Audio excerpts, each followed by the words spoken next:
Good afternoon. Hope everyone had a great lunch and a nice break. We're going to move the panels along. This afternoon, we're excited to have the FIFA World Cup 2026 Smart Transit panel, and I'm going to introduce you to the moderator and presenter and then pass it off to her. Natalie Saad, Mulaire. It's such a pleasure. Thank you for coming up. I'll give this to you and then you can announce the panel. Thank you very much. Do you want to come up, panel? Thank you so much.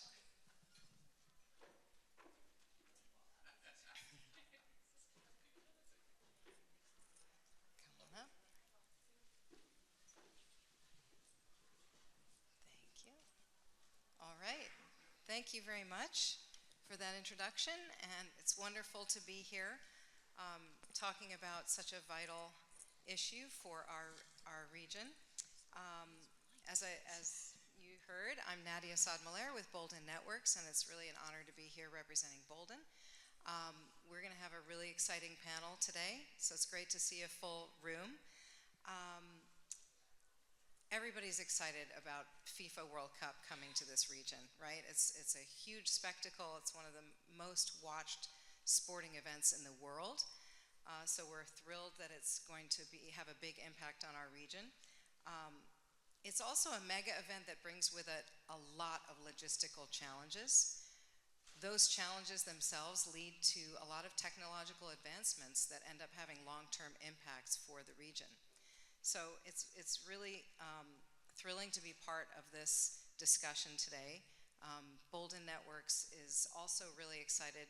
I don't know if any of you have seen, but we recently announced a partnership with MLS to become their official wireless infrastructure partner.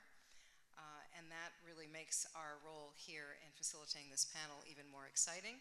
This is the pinnacle event in the sporting world, bringing together millions of fans who are going to rely on our local infrastructure to get around, to spend, travel dollars, and to support the exciting events that will play out across this region. So managing traffic and congestion and ensuring effective public transit during mega events is really challenging in and of itself, especially in such a densely populated urban area like the New York, New Jersey region. So managing those systems effectively becomes especially critical, and that's why planning has been underway for some time. And we're really very pleased to have with us today 3 experts who will address the many challenges and opportunities that the FIFA World Cup is bringing to this region. I'm delighted to introduce 3 of these key players who are going to be instrumental to the success of FIFA. First, we have Binu Thomas, to my left, a senior advisor to the CEO for World Cup planning at New Jersey Transit. Binu brings a wealth of expertise in managing complex transit systems to her role at the nation's largest statewide transit agency. To her left is Lauren Nathan LaRusso. Lauren is co-host and city manager and general counsel for FIFA World Cup 26. She has a pivotal role coordinating with various stakeholders to ensure that key legal and logistical aspects are managed seamlessly.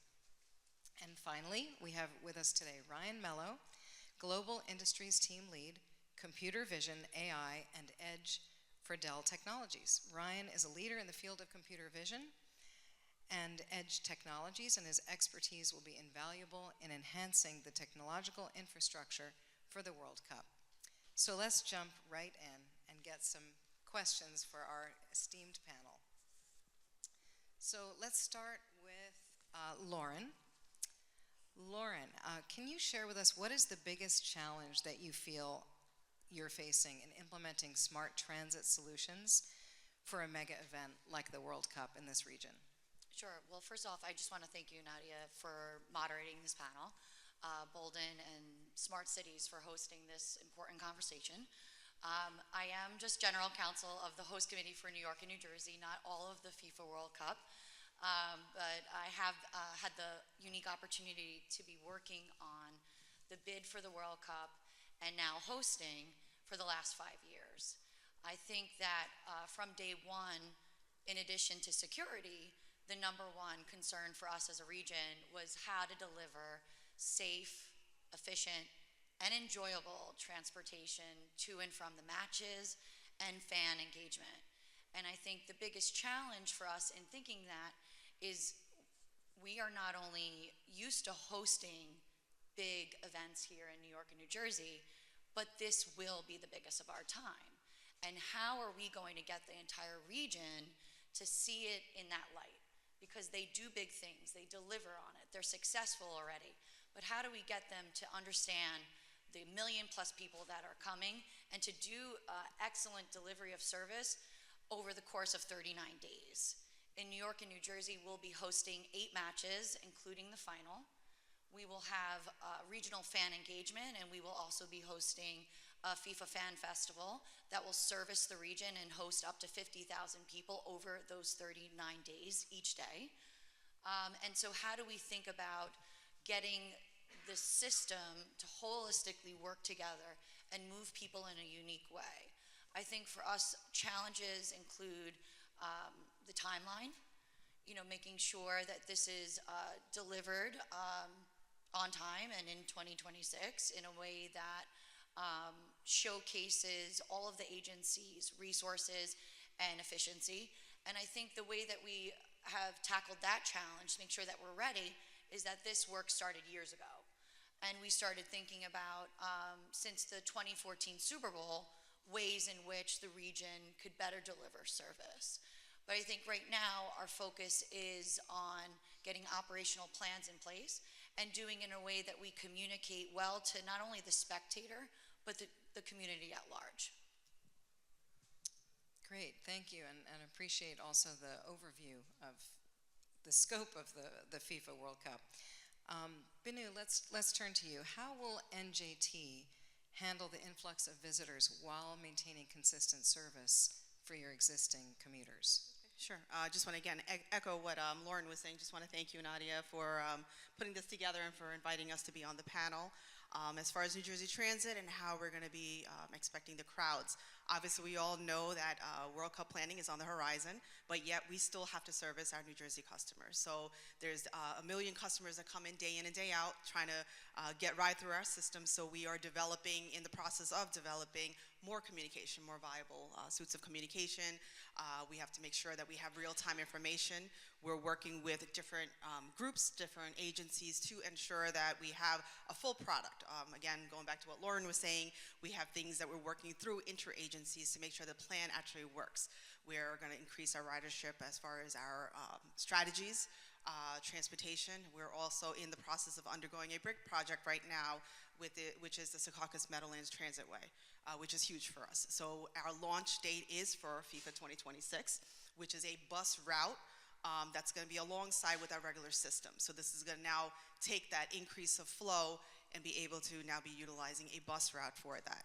Again, in addition to our regular train and our regular bus schedules, we're also going to be having extra buses on standby just in case, right? So just to make sure we have a full-fledged flow along with any other aspects of the actual influx of customers that we are expecting. So we have a whole bunch of strategies that we're working out with the host committee as well as other agencies to make sure the communication is live. Fantastic, that's encouraging. Let's bring Ryan into the conversation here. What innovations do you feel transit agencies should be deploying to support increased volumes for a mega event like the World Cup? Sure, thanks very much. And again, pleasure to be here with all of you, actually. Very, very fun conversation. I think there's a lot, in the world of computer vision AI, there's a lot of practical outcomes that we can help achieve. And, you said 3 things, Lauren. We need to make it safe, we need to make it efficient, and we need to make it a fun experience. And those 3 things are directly in line with those outcomes that we can solve for. I think that taking advantage of infrastructure that transit systems might already own today, taking advantage of systems and the data that those systems capture is not a huge uplift, right? So, even simple technology around smart fare gates as an example, right? Using computer vision to pick up on fare evasion and ensuring that the right resources are there to help with that flow of people through your fare gates. And also from a safety perspective that, we're taking a good look at the people that aren't ticketed that might be getting on those types of transportation. It's also real-time alerting. So you talk about, new bus lanes, which, theoretically, yes, that's going to help us move more people more efficiently to a venue. But what happens if there's an accident in the bus lane? What happens if there's illegal parking in the bus lane, right? Computer vision AI is able to enhance the resources that you already have in place to just ease that process and make sure that those types of real-time incidents are taken care of as quickly as possible. I think we can almost guarantee that something's not going to go perfectly. So using technology to just help alleviate some of that pressure is, I think something that should be looked at today. And again, not a very heavy lift to take advantage of existing systems that they already have in place. Thank you, Ryan. So, Lauren, you mentioned coordinating with various agencies. Tell us a little bit about how you coordinate with the different transit agencies. I know New Jersey Transit is really the primary. There's also MTA in New York City. Tell us about some of the challenges that you're facing there and how you're working to overcome them. Sure. So I think one of the great things about our region in New York and New Jersey is that 365 days a year, 24/7, our agencies, both transportation and security, work together all the time. We have a very incestuous relationship with one another, whether it be family members or people working on each side of the river. And so we're very used to the movements. I think that one of the opportunities, though, that the World Cup has is for the enhancement of that coordination for a mega sporting event and for a way that's a little different than the everyday. And I think one of the things that we need to remember why World Cup is different and why, it has its similarities to the Super Bowl is that the pieces of the puzzle have changed. They will change. New Jersey Transit on a average either NFL game or concert typically can move up to 15,000 people in and out and upwards of more. Their goals are much higher for World Cup. But putting all of that system and operational plan in place does take time. So what we've been doing is over the last year and a half, we formed working groups. And one of the things that we do at our transportation agencies is that we've woven in security agencies. So for transportation matters, we do have security sitting there as well.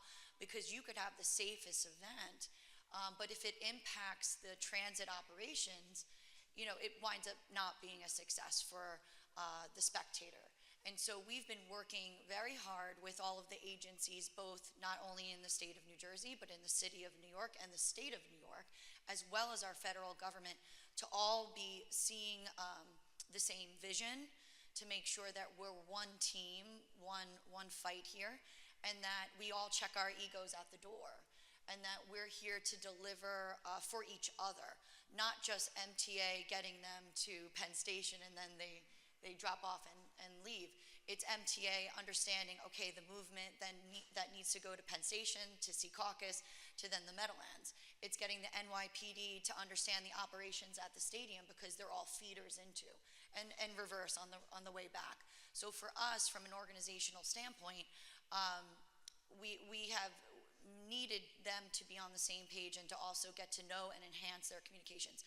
I think with respect to technology, all of the what ifs, we come up with every single what if, but we do need the technology to advance the solution to solve whatever problem has been identified, especially if we have an accident or even a fatality on the railway. What are we going to do?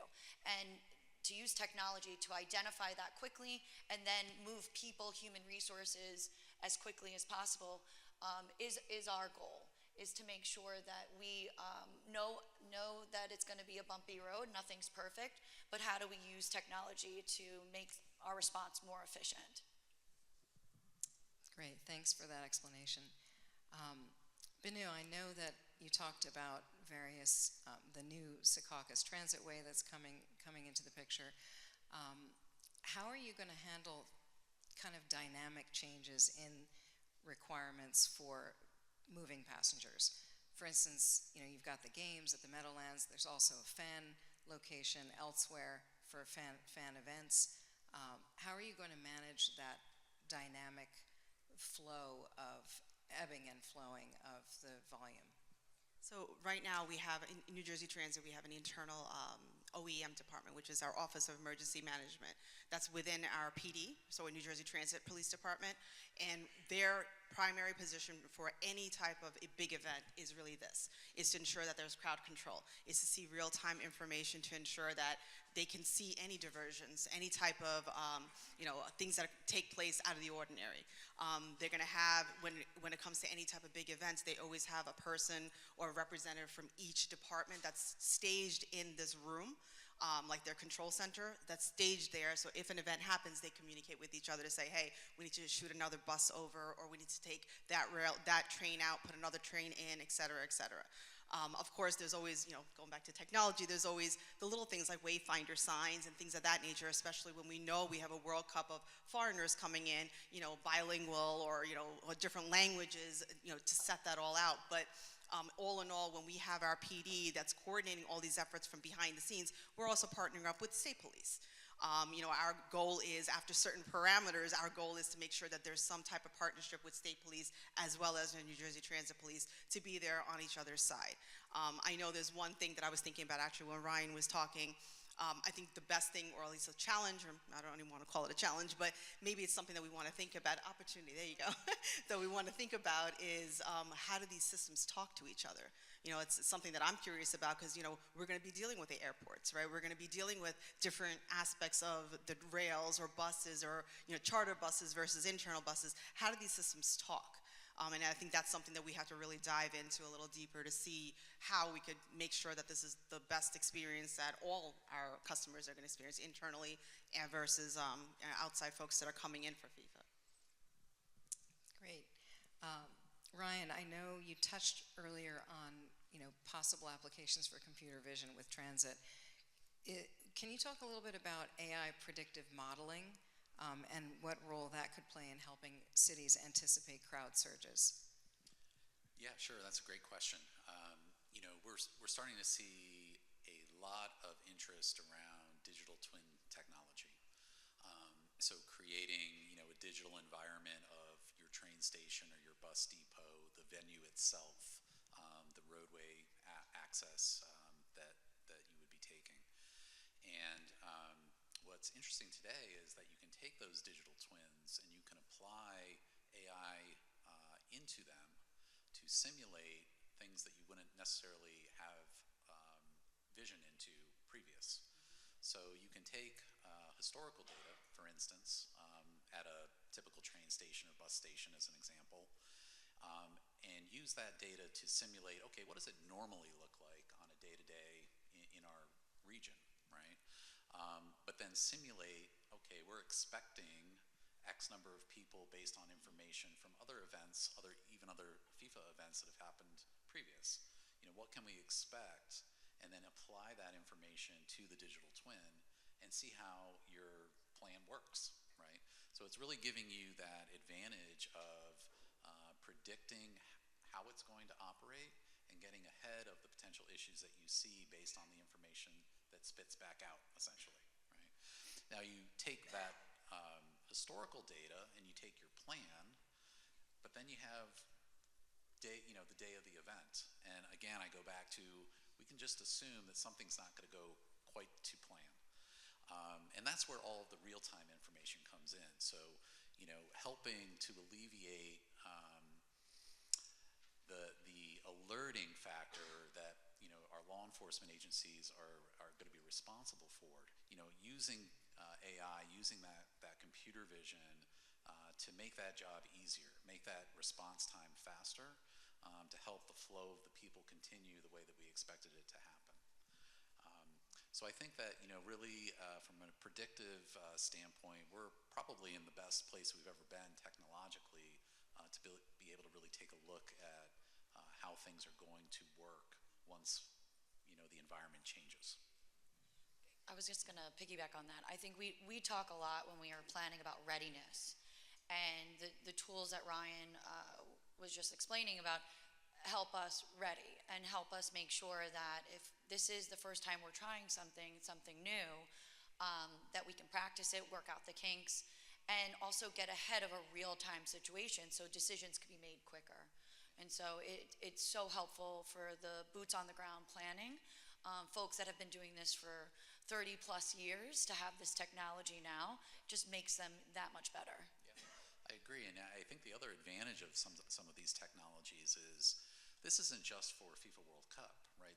These types of technologies can be used by the city going forward, right? Whether you're planning for a weather event, as an example. So this doesn't have to be a kind of a one and done investment just for FIFA. This could be used for several other use cases outside of that. You just teed up my next question. Oh, great. Which was how, and it was really more for Binu and Lauren, how can you ensure that investments that are being made specifically for this event do endure and benefit the cities, the region, and the general public long after the event concludes? So I think for New Jersey Transit, I think the primary one that I could just think of off the bat is really the Secaucus Meadowlands Transitway. It's a system that we're putting into place not just for FIFA, right? It just so happens that it's being launched for the purpose of FIFA 2026. However, that's something that's going to be long ways in, right? It's going to be from decades on, from here on out, where it's building an extra route for our customers. So I think that's a great transition to move forward with all our ability for our customers in transportation. But you want to talk on the people? Yeah, no, I wanted to leave the infrastructure point to you because for me it's a little less tangible because it's more about the legacy of all this for us is to create a playbook, more of a communication playbook, more of a understanding of how we can better work together such that we can host another mega event, not necessarily only sporting event, but another mega event between New York and New Jersey. Big events are held all the time in New York City. This is not newer, but this opportunity with FIFA World Cup between New York and New Jersey is a way for us to enhance our own relationship and build working groups, working communications that weren't there before. I mean, they might have been for the everyday, but not to service an event, something that benefits both, that allows us to see each other as helpers to one another, that allows us to see something in Manhattan is benefiting New Jersey and something happening in New Jersey is benefiting New York. And the relationships, you need systems. It takes a while to develop systems. And this opportunity with FIFA World Cup has allowed us to develop those systems, and such that we hope to leave a playbook for the next event to come that brings the two of them together, because it doesn't happen every day where we will have the world's eyes on us. When we host the final at MetLife on July 19th, 2026, we can expect to have 3 billion people watching us from around the world. That is quite a number and something that it's hard to understand, but the last Men's World Cup in Qatar had a global audience of 1.5 billion. That is the last 13 Super Bowls combined. And so we have this great opportunity, and for us it's leaving a legacy of communication and systems so that when the next big thing comes along, it just gets better for us to deliver on. Fantastic conclusion. I know we're coming up on time. I just wanted to open it up to the panel if there are any additional comments or a topic that we might not have touched on that you might want to bring up. I would just say that, through conversations that have happened here today, budget is certainly a concern. And from a technology perspective, I think that, there's a lot of infrastructure in place that the transit authorities, different agencies already have today, a lot of different systems that they already have today. And I just want to emphasize that a lot of these solutions are not necessarily a super big lift, right? I know we're, only about 15 months out from the games, and I think that that's certainly plenty of time and plenty of ways to reduce cost and still provide some of these outcomes or enhance some of the outcomes that we're looking for. I think for me, just the peek behind the curtain is that our transportation agencies really are putting their heart and soul into this. And it's wonderful to see them think outside the box, think about technology, think about not huge lifts, but things that they never were able to do, but they can leverage this moment for World Cup. I've been able to see them come together, New York and New Jersey, in a way that I think many people, only hear about congestion pricing and arguments around that. But the teams in New York and New Jersey, you all should be very proud of. They're very committed to this and to make sure that they shine on the world stage. And I just want to chime off on that too. I mean, I'm obviously involved in that aspect of it, where there are actually in-person workshops that are coming up, right? So it's all the agencies getting together to really, it's not rivalry, it's not who's better than who. We're all collaborating with one hand versus the other, and we're trying to bring it together like a whole chain. So it's actually very collaborative.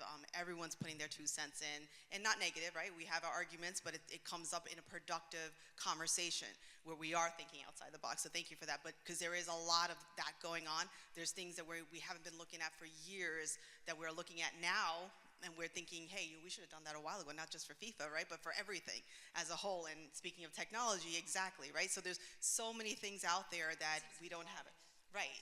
And and that's like the low-hanging fruit. It's not even like the big tangent, things, the areas that we can't reach. It's like the low-hanging fruit. So it's very, cumbersome in one aspect of it, but at the same time, it's something that's definitely moving in the right direction. I have one follow-up to something you mentioned, Lauren.